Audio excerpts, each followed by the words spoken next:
Nagdadasal kasi sa kasalanan niya siguro. Magkano bang ilan bang pinag mo? Dumaan yan. Ito, De La Rosa. Tanungin ko sila ngayon. Tanungin ninyo. Openly, lahat yan dumaan pagka-police chief. Pati yan si Gamboa. Tanungin ninyo. Danaw, kung may utos ba ako na patayin nyo yung tao na nakatali yung paa, pati kamay sa likod, or them. Ang sinabi ko, ganito, prangkahan tayo, encourage the criminals to fight. Encourage them to draw their guns. Yan, buhay yan. Ayan ang sila, yan ang instruction ko. Pati yan si Kuy. Encourage, pati yan si De La Rosa, encourage them lumaban. Pagka lumaban, para matapos na ang problema ko sa siyudad ko. Noong na-presidente ako, ganon rin sa command conference. Diyan sa Malacanang. Yan ang utos ko. Bakit ko pagbigyan important? Chair. Yes, Senator Risa. Alam na alam ko po na matatalino mga taga-Philippine Military Academy. Hindi po yan ang issue. Ang kinaklarify ko po ay kanina sinabi nyo na in-encourage nyo ang PNP na i-encourage yung suspect na lumaban. Yes. Para Yes. masabing nanlaban. Correct. Correct. Para Ito sa very incorrect. Correct, yes. Very incorrect po, if I may say, as a It's not, civilian, sa professional police. It Salamat depends tayo, on... Mr. Chair. if- Pero Mr. Chair, forgive me for interrupting. Hindi, Speaking of patapusin mo lengguwahe. muna ako. Sorry sir, Mr. Chair, baka maaring ang resource person tumigil magmura kasi bahay natin itong Senado eh.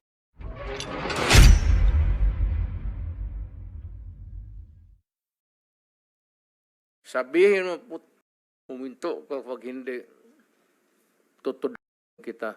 Yun ang, lalo ng pulis. Pagka pumasok yung pulis sa doon, hindi mo sabi, hoy pulis, huminto ka. Puntahan mo yung pulis, sabihin mo, mga pulis, kung mga tao na harapin ko, o let us be, labas na lang natin yung, pati yung lengguwahe. Pero Mr. Chair, forgive me for Hindi, interrupting. Speaking of patapusin mo muna ako. lengguwahe. Sorry sir, Mr. Chair, baka maaring ang resource person tumigil magmura kasi bahay natin itong Senado eh. Salamat kaayo, Thank Mr. you, Chair. thank you. Hindi tayo Mr. President, magkaintindihan Mr. dyan. President, sir, excuse me, sir. Senator Bato. Yes. Senator, may I Yes, sir. Go ahead. interject? Lahat itong sa right side ko, dumaan ito ng Chief of Police, Police Director. Puro commander ng squad yan. I thought there was no existence. Trabaho ng pulis yan. Literally, hindi mo sabihin ng squad. Yung isang senador, yan ang nakaupo dyan, si Senator De La Rosa. Squad rin yan. Because they were police directors handling the controlling crimes in the city. So pag sinabi mong squad, it's a very loose term na ginagamit mo lang parang ganon isili. Lahat yan sila, ito, si Danaw, ayan o. Nagdadasal kasi sa kasalanan niya siguro. Magkano bang, ilan bang mo? Dumaan yan. Ito, De La Rosa. Tanungin ko sila ngayon. Tanungin ninyo. Openly, lahat yan dumaan pagka-police chief. Pati yan si Gamboa. Tanungin ninyo. Danaw, kung may utos ba ako na patayin nyo yung tao na nakatali yung paa, pati kamay sa likod, or them. Ang sinabi ko, ganito, prangkahan tayo, encourage the criminals to fight. Encourage them to draw their guns. Yan, buhay yan. Ayan ang sila, yan ang instruction ko. Pati yan si Kuy. Encourage, pati yan si De La Rosa, encourage them lumaban. Pagka lumaban, patayin ninyo para matapos na ang problema ko sa siyudad ko. Tangina yan. Noong na-presidente ako, ganun rin sa command conference. Diyan sa Malacanang. Yan ang utos ko. Bakit ko pagbigyan important? Mag-criminal, they go after the innocent people robbing. Mabutit na lang sana kung aakyat ng bahay. Mayor ako matagal. Aakyat ng bahay, magnakaw, yung bata, yung babae, tapos kung ikaw ang mayor, how do you deal with the problem? Ano Mr. kaya ang tingin ninyo sa... Hindi... I'm sorry to tell you, I'm sorry to express to the nation. Unforgiving ako, hardliner, alam nila yan. Pati pulis alam nila. They are not ready siguro to talk about it. Sinabi ko yan sa mga pulis. Putang yung mga pulis, pag pumasok kayo dyan sa kayo ang una. Mr. Chair. No need to strike it out if that is the real way that the mayor then phrased his sentence. Yes, Mr. Chair, with the indulgence of the SP Pro Tempore. Says Senator Risa. Opo, Mr. Chair, kasi siguro napansin, pati ng former president, yung shock ng lahat. Bakit, sir, yan ba ang trabaho ng pulis? Na pumatay ng mga suspected criminals? Sir, yung mic nyo. Pag dumaban. Bakit Iba sila po yung pagka-express kasi kanina, so I had to clarify. Bakit Salamat, sila- SP Pro Tempore. bakit sila Salamat, Mr. makamatay? Chair. No. Hindi yan ang tanong ko. Talagang napaka hindi magandang impression po ng mga statements kanina. Kaya I appreciate the candor of Yusek Kuy at pati kanina ni General Danao Look, ma'am, about it. may I Salamat kayo, Mr. interrupt Chair. you I'm done, Mr. Chair. for now. kindly? Go ahead, sir. Itong mga to, ma'am, galing ito ng mga sa Academy PMA. Hindi ito mga bubo. Hindi rin ito papayag na utusan mo ng illegal. Doon yan sa Academy nila, sa PMA, they are from there to, yung ano talaga yung batas. Kaya pag inutusan mo yan, sabihin mo sa sir, mukhang hindi pwede yan, sir. I tried. Ako mismo, I tried. Ako, marami akong sir, kulong mo na lang natin, sir. Sabi ko siya, siguraduhin mo lang na hindi ma-release. Kasi gagawa ng kalukuhan yan uli. And they will mag-hold up na naman yan. Yan ang lalo na yung mga kaso na magnakaw tapos magpatay o Mr. Chair. Can we let the president complete his sentence? What were you trying to say, sir? That Yes, magnakaw, then what do we do with them? ganun na lang ang sadness ko sa trabaho ko. Thank you. Kaya hindi ko lang sinabi ko yan kasi hindi ko lang sila mautusan ng gano'n na gaya ng sinabi ko, ng bata yan Hindi ko mautusan tong mga to. Eh, sabi ko, karamihan sila mayor, hindi maniwala yan ang ganon. Sabi man, sir, mahirap yan. Kulungin na lang natin, sir. Walang dumaan yan sila sa... There was never a time na sinabi ko, patayin nyo yan. Minsan yung harap-harapan sa crime scene, nakita ko yung bata, 3 years old, tapos nandoon yung tiyuhin. O sinabi ko, out of outrage, in the moment of outrage yung, sir, kulungin na lang natin yan, sir. Ano nangyari doon, Mr. President? Yung insidente na yun, napatay yung tito? Hindi. Hindi. Hindi. Mr. Chair. Yes, Senator Risa. Alam na alam ko po na matatalino ang mga taga-Philippine Military Academy. Hindi po yan ang issue. Ang kinaklarify ko po ay kanina sinabi nyo na in-encourage nyo ang PNP na i-encourage yung suspect na lumaban. Yes. Para Yes. masabing nanlaban. Correct.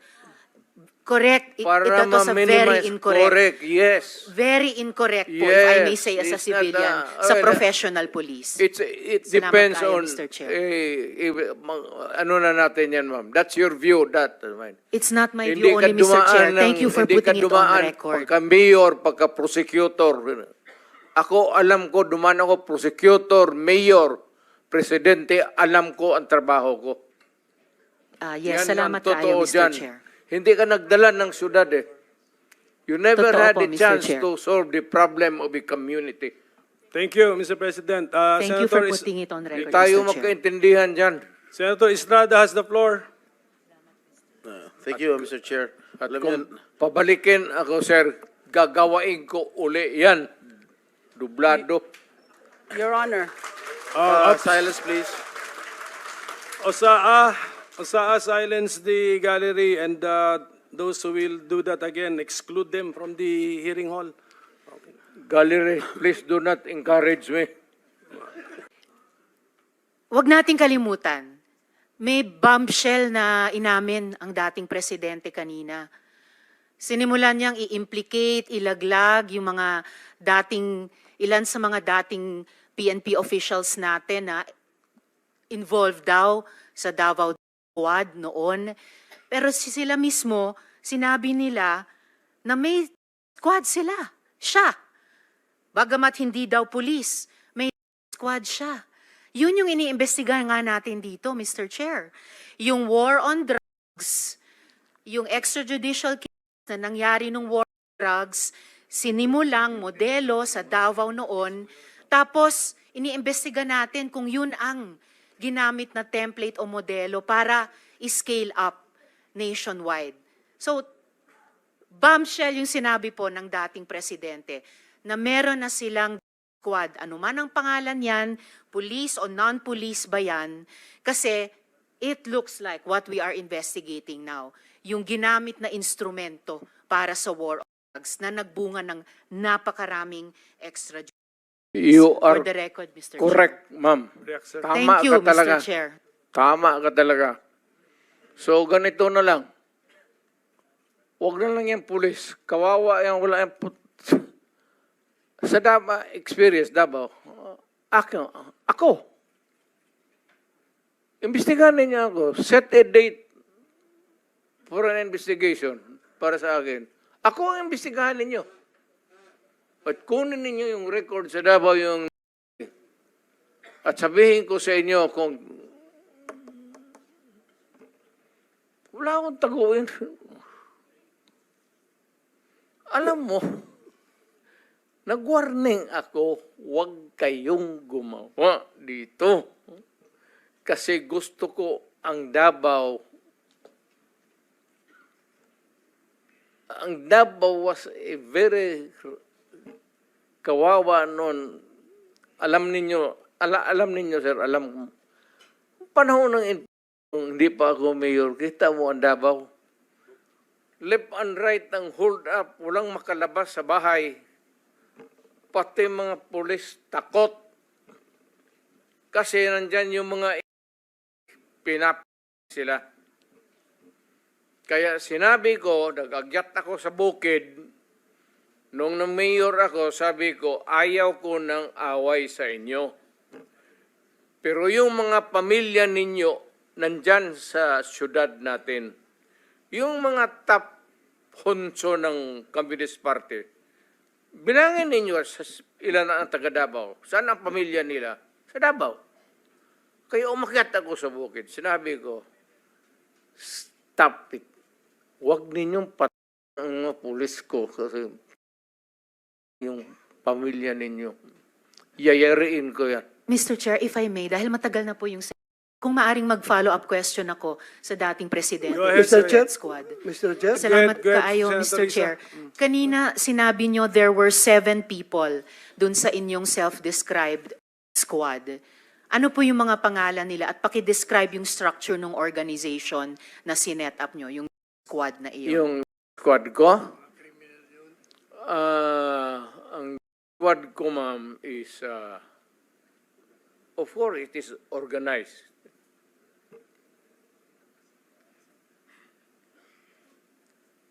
Hanggang dyan lang. Ano po yung structure ng organization na iyon? Against criminals. Hindi po, yun yung task siguro na binigay nyo. Pero anong structure ng death squad niya iyon? Structure against crime and criminals. Ibig sabihin, ano po yung setup? At sino yung 7 yon na miyembro ng squad Fight nyo? crime. No sir, yung pangalan nung sabi nyo, 7 tao na nasa squad nyo. Mukhang man sila lahat, ma'am. It's okay sir, ano pong mga pangalan nila? You know, when I was mayor, it's about 43. I am now 73. For the life of me, I cannot remember the name. And ano po yung structure nung 7 yon? Merong bang team leader, may 2 tenyente, then may 4 pa na tao? Ano po yung structure ng organization na iyon? I said I am 73 years old. Hindi ko nga alam kung bakit nandito ako kaharap mo. Sir, I'm sure alam nyo kung bakit kayo nandito. In fact, kayo po yung nagsalita ng pinakamarami sa resource persons. Well, May reward po ba yung 7 iyon sa squad nyo? Again, ma'am? May rewards po bang ibinibigay sa mga miyembro ng squad nyo tuwing nakakapit sila? Police? Police ba yung... Klaro na po yun, Mr. President, na when you relate to the police officers, may kasamang mura. Pero okay na, klaro na po yun. Pwede na nating hindi ulit-ulitin, Mr. President. Hindi lang. Kung Sabihin pwede ko lang. na kaya. Hindi lang ako magmumuno sa... Iwasan lang po. We try our best na iwasan na po. Anyway, naintindihan po namin. Well.